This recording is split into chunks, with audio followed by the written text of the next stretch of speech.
If I had to choose an appetizer that I could eat over and over again, it would have to be samosas. Beef samosas in particular. They're made with ground beef, seasoned with garlic, ginger, and spices, and then fried up into a pastry shell.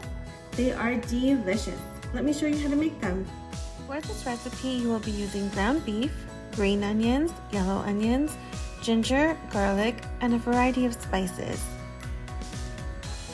Over medium-high heat, brown the meat until it starts to cook, and then you'll be adding your spices. These include coriander, cumin, turmeric, chili powder, and salt, along with crushed garlic, crushed ginger, and some lemon juice. Cook the beef until the mixture is dry, which could take up to half an hour. We've been having samosas at our family gathering since I was little. They make the perfect appetizer, something to munch on while we're waiting for everyone to arrive. While you can make your own wrapper for the samosas, luckily most ethnic stores or even the ethnic aisle at your favorite grocery store has these readily available in the freezer section.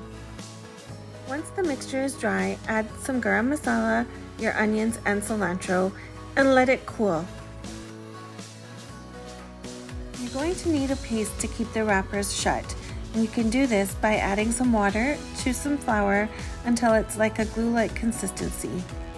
When folding the samosas, you want the corner to overlap so that there is no hole for the ground beef to go through. Fill the pocket up with the ground beef mixture and use the paste to seal the edges. Once all the samosas are folded, they are ready to fry, or you can freeze them for a later date. While samosas are traditionally deep fried, they can also be made in the air fryer. How good do these look? Crispy on the outside, perfectly seasoned on the inside. We like to enjoy them with some fresh lemons or some tamarind chutney. Enjoy!